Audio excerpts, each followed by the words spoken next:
यस्त्वं जगजीवनम्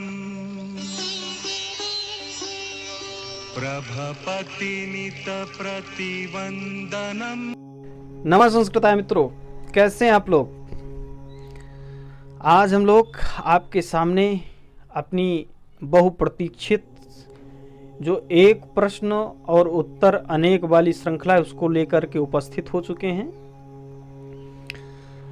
आज का जो पहला प्रश्न है वो यह है, विष्णुर माया भगवती यया सम्मोहितम जगत अत्र भगवती पदे प्रकृति प्रत्ययोस्ति। यहाँ पर भगवती पद में प्रकृति और प्रत्यय आपको बताना है। तो अधोलिखित 4 विकल्प आपके समक्ष दिए गए हैं, इनमें से आप अपने उत्तर का चयन कर सकते हैं और मन ही मन बता सकते हैं कि कौन सा उत्तर है खुद से ही। और बिल्कुल मैसेज करके इस प्रश्न का उत्तर आप बताइएगा कि क्या आपका सही हुआ था व्याख्या के पहले कि गलत हुआ था। चलिए आइए हम कुछ व्याख्या करते हैं प्रश्न की। यह जो मंगलाचरण दिया गया है, या यूं कहें कि यह शिवराज विजयम का मंगलाचरण है, सभी लोग जानते होंगे। यह श्रीमद् भागवत महापुराण से लिया गया है जो वेदव्यास जी की रचना है और 18,000 श्लोक और 12 स्कंधों में यह रचित ग्रंथ है। यह 10वें स्कंद से प्रथम अध्याय से और 25वें श्लोक के पहले जो श्लोकांश है उससे उद्धृत यह श्लोकांश है। यदि बात करें 10वें स्कंध में तो भागवत जी में 90 अध्याय पाए जाते हैं और यदि हम पहले अध्याय मतलब पहले स्कंध की बात करें, पहले स्कंध की बात करें तो लगभग उसमें 19 अध्याय पाए जाते हैं। तो ये सामान्य जानकारी श्रीमद् भागवत महापुराण की हो गई और मुझे लगता है कि आपको मंगलाचरण जानना चाहिए। और ये जो लाइन है इसका पूरा श्लोक मैं आपको दिखाई देता हूँ, आइए देखते हैं। तो यह श्लोक है, विष्णुर्माया भगवती यया सम्मोहितं जगत् आदिष्टा प्रभुणांसेन कार्यार्थे संभविष्यति। तो देखिए यहाँ पर 10-1-25 दिया है, मतलब 10वां स्कंद पहला अध्याय और 25वां श्लोक, तो उसकी ये पहली लाइन है, आप जान गए हैं। अब भागवत जी का जो मंगलाचरण है या यूं कहे पहला श्लोक है उसको आप देख लीजिए। ये भी कभी कभी पूछा जा सकता है, थोड़ा सा एक लाइन का दे दिया, कह दिया कि किस ग्रंथ से उद्धृत है। चूंकि आपका ये उपजीव्य ग्रंथ तो वही है, भागवत जी हैं आपके मंगलाचरण का शिवराज विजयम के, तो ये प्रश्न स्वाभाविक सा बन सकता है। तो आइए उसको भी देख लेते हैं।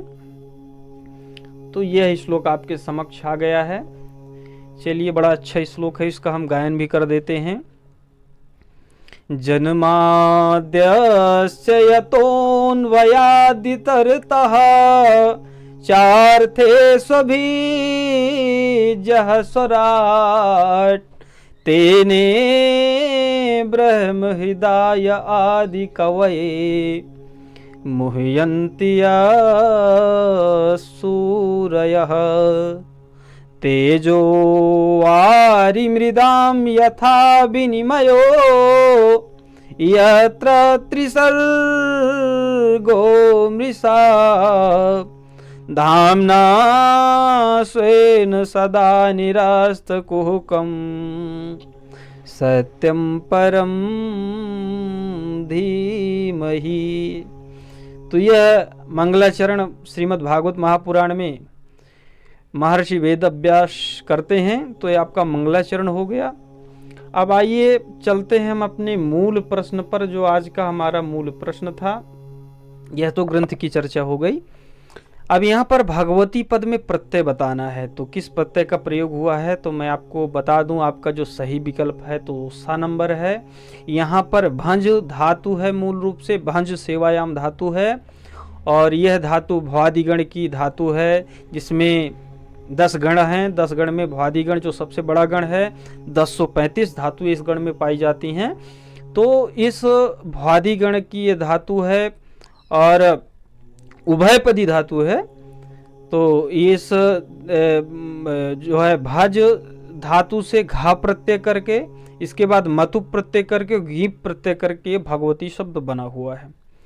यदि हम बात करते हैं पहले भज से घा मतुप और गीप कैसे बना, थोड़ा सा इस पर और अच्छे से तो देखिए, भज जो मूल धातु है, तो कोई भी मूल धातु है जिसमें आपका स्वर लगा हुआ है, तो वैसे तो इत संज्ञा करने के बाद ही आपको ग्रंथों में मिलेंगी धातुएं और प्रत्यय, लेकिन प्रत्यय तो अधिकतर नहीं मिलते हैं, उसमें इत संज्ञा नहीं होती है, लेकिन धातुएं अधिकतर मिल जाती हैं।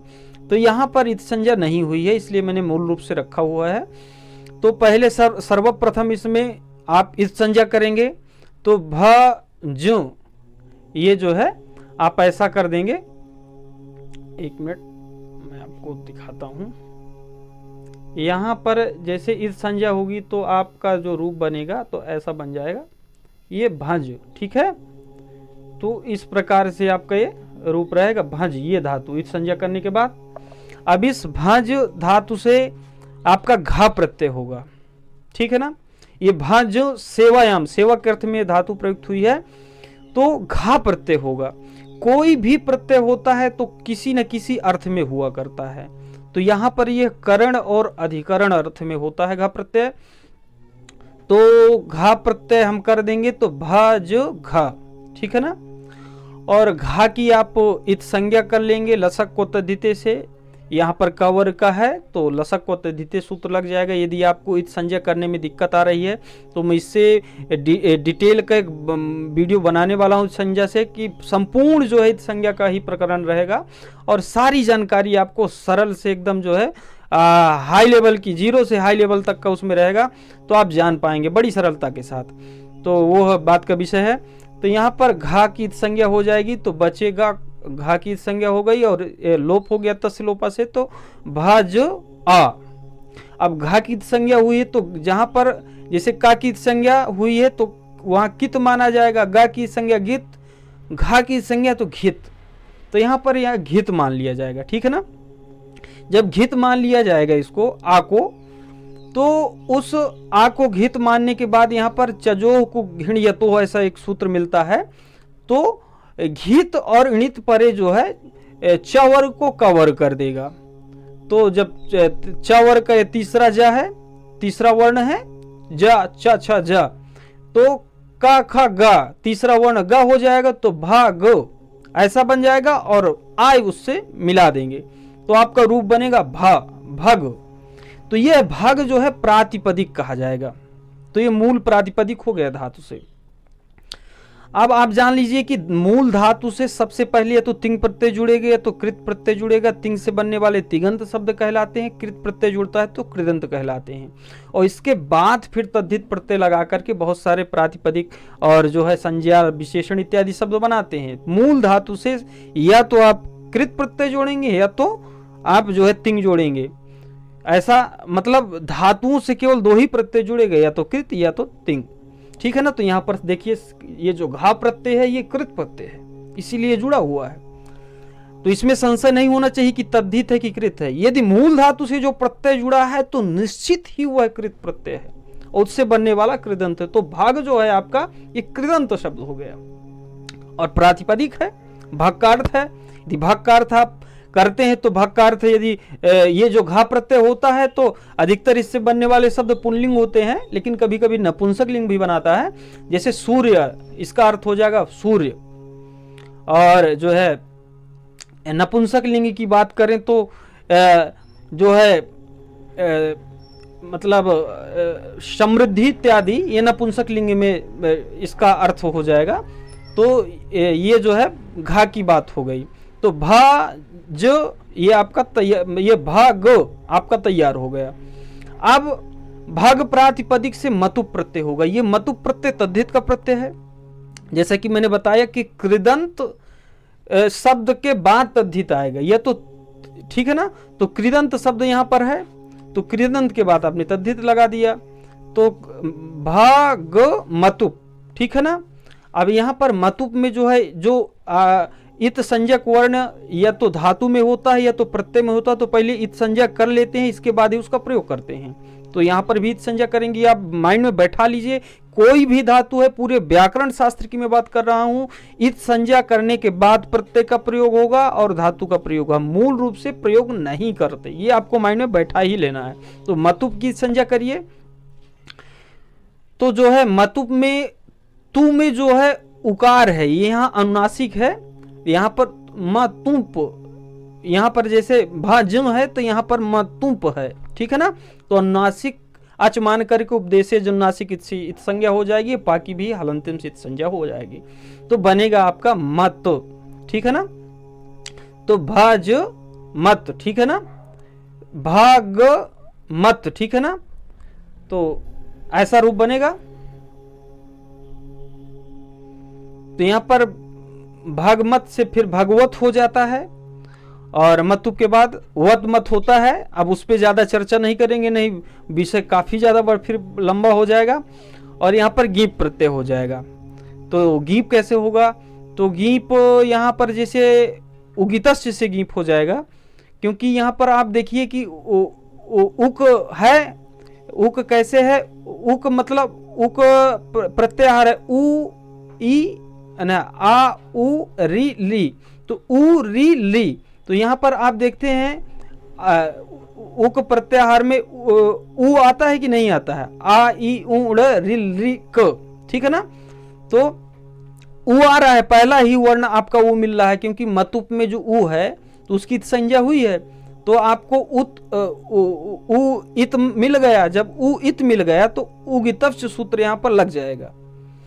तो उगितव्च क्या कहता है, उक हो इत, ऐसी जगह ये लगता है।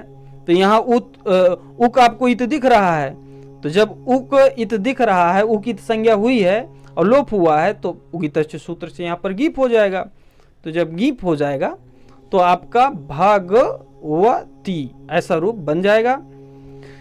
तो इसमें आपका स नंबर विकल्प सही है। तो भज मूल धातु है, घा प्रत्यय है, यह कृदंत का कृत प्रत्यय है, मतु प्रत्यय है तद्धित का प्रत्यय है और गीप प्रत्यय स्त्री प्रत्यय। तो तीन प्रत्यय के संयोग से भगवती शब्द निष्पादित हुआ है। तो यह आपकी इसकी व्युत्पत्ति रही, यह इसकी प्रकृति प्रत्यय की जो है स्थिति रही। दोस्तों, यदि हम व्याकरण की चर्चा करें सामान्य रूप से, तो आप यह जानिए कि जो पाणिनीय व्याकरण है तो उसमें केवल सूत्र पाठ ही नहीं है, यहां पर 5 चीजों को मिलाकर के एक व्याकरण का स्वरूप तैयार किया गया, ठीक है ना। तो 5 चीज जैसे गण पाठ है, धातु पाठ है, सूत्र पाठ है, उड़ादि है और लिंगानुशासन है। इनको सारी चीजों को आप जब जोड़ करके एक साथ पढ़ेंगे तब व्याकरण की पूरी आपको जानकारी होगी। तो सामान्य जानकारी आप लेते रहें प्रत्ययों की, कि प्रत्यय कैसे आते हैं। प्रत्यय मूल रूप से 2 होते हैं, एक तिंग और जो है सुप प्रत्यय। और उसमें भी आप विभाजन यदि आप करना चाहेंगे तो फिर तिंग का ही आप मान सकते हैं कि तद्धित प्रत्यय हैं, और तद्धित प्रत्यय हो जाएगा, फिर स्त्री प्रत्यय उसी में आप ले सकते हैं। और इधर आप कृदंत से आ जाइए तो तिंग प्रत्यय और कृत प्रत्यय, फिर कृत का भी विभाजन हो जाएगा, ठीक है ना। तो इसका लंबा फिर प्रकरण हो जाएगा। मूल रूप से आप 2 ही प्रत्यय जानिए। सुप, कोई भी संस्कृत का शब्द मिलेगा या तो उसमें सुप लगा रहेगा या तो तिंग लगा रहेगा, क्योंकि अपदम न प्रयुंजित। संस्कृत व्याकरण में ऐसा नियम है, बिना पद के कोई भी शब्द का आप प्रयोग नहीं करेंगे। और शुप तिगंतम पदम, जिसके अंत में सुप है या तो तिंग है वही पद है। तो ये प्रत्यय आपको हर जगह देखने को मिलेंगे। तो ये आज की जो क्लास थी कैसी लगी, इसको और ज़्यादा डीपली किया जाए और इस पे क्या संशोधन करना है, प्रश्नों को और ज़्यादा बढ़ाना है कि बस एक ही प्रश्न सही है, आप अपना जो है इस पर मंतव्य जरूर हमारे तक प्रेषित करें। आप हमारे साथ पूरे वीडियो में बने रहे, इसके लिए बहुत बहुत धन्यवाद। नमः संस्कृताय।